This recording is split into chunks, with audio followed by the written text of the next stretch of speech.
Estamos em mais um programa Trilhas do Saber com Eduardo Luiz, dirigido por André Mendes. Olá! Hoje a gente vai mergulhar num texto assim fundamental que marcou época, né? O Manifesto Comunista, de Karl Marx e Friedrich Engels. A gente está usando a edição da Boitempo com a introdução do Oswaldo Cogiola. Exato. Ele foi publicado lá em 1848, em Londres. O manifesto queria basicamente colocar às claras os objetivos dos comunistas, sabe? Numa época em que já se falava muito nesse espectro do comunismo assombrando a Europa. E a nossa ideia aqui é justamente essa, né? Tentar entender as ideias centrais desse documento tão histórico. Bom, vamos lá então. A primeira frase já é super famosa, certo? Sem dúvida. A história de todas as sociedades até hoje existentes é a história das lutas de classes. O argumento principal é esse. Sempre existiu, ao longo da história, um conflito básico entre quem oprime e quem é oprimido. E para a era moderna, como eles viam isso? Essa luta continuava. Continuava, só que, segundo o manifesto, de forma mais simplificada. Duas grandes classes em oposição direta: a burguesia, que seriam os donos dos meios de produção, os capitalistas, e o proletariado, a classe trabalhadora, né, os assalariados. E eles falam que a burguesia teve um papel revolucionário. Isso parece um pouco contraditório, não? Parece, mas a análise deles é que sim, foi revolucionário. Destruiu as relações feudais antigas, aquelas hierarquias mais rígidas, sabe?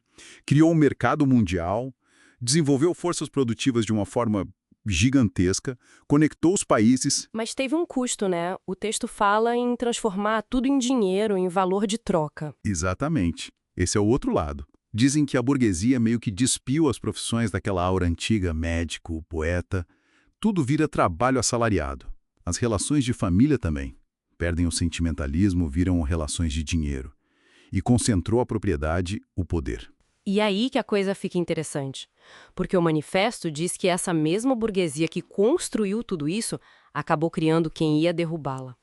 É isso. Precisamente. A ideia é que a burguesia forjou as armas da sua própria destruição e, mais importante, criou os homens que empunharão essas armas. Os proletários, a classe operária. E como são esses proletários no texto? São descritos quase como mercadoria, sabe? Que só vivem enquanto têm trabalho, e esse trabalho tem que aumentar o capital do burguês.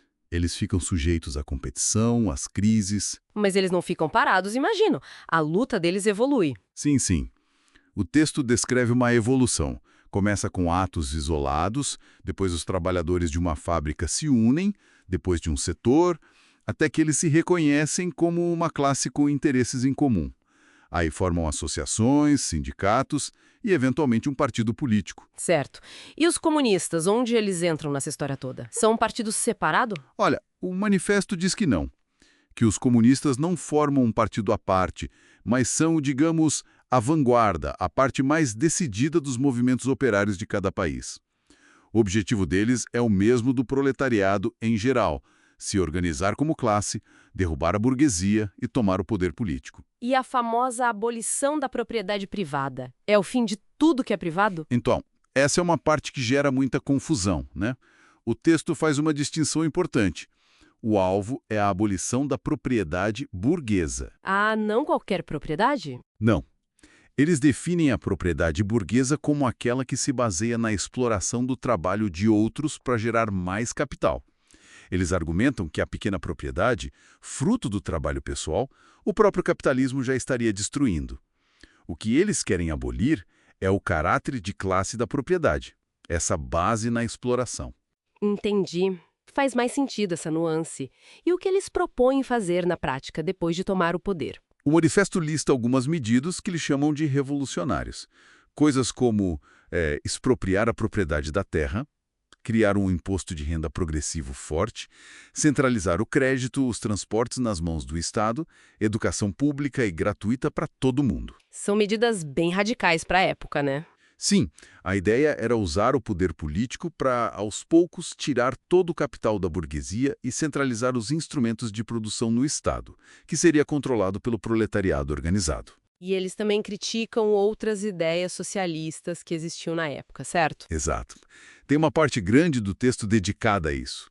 Eles criticam o socialismo que eles chamam de feudal, o pequeno burguês, o socialismo alemão, ou verdadeiro, e também o socialismo utópico.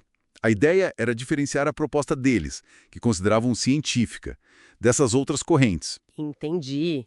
Queriam marcar a posição. Isso. Argumentavam que essas outras formas ou olhavam para o passado, ou não entendiam direito a luta de classes e o papel central do proletariado. E, para fechar, tem aquele chamado final que todo mundo conhece. Sim, proletários de todos os países univos. Um grito de guerra, né? Que ecoou muito. Sem dúvida. É um texto denso, cheio de ideias que, bom, ainda provocam muito debate quase 180 anos depois. Exatamente. E acho que fica a pergunta para quem nos ouve, né? Como essas ideias sobre luta de classes, sobre o papel do Estado, sobre a propriedade, como elas conversam, ou não, com os problemas que a gente enfrenta hoje em dia? É algo para se pensar. Uma análise intensa, com certeza. Agradecemos a companhia de todas e todos nesta exploração do Manifesto Comunista. Obrigado pela atenção e até a próxima análise aqui no Trilhas do Saber. Programa Trilhas do Saber com Eduardo Luz, direção de André Mendes.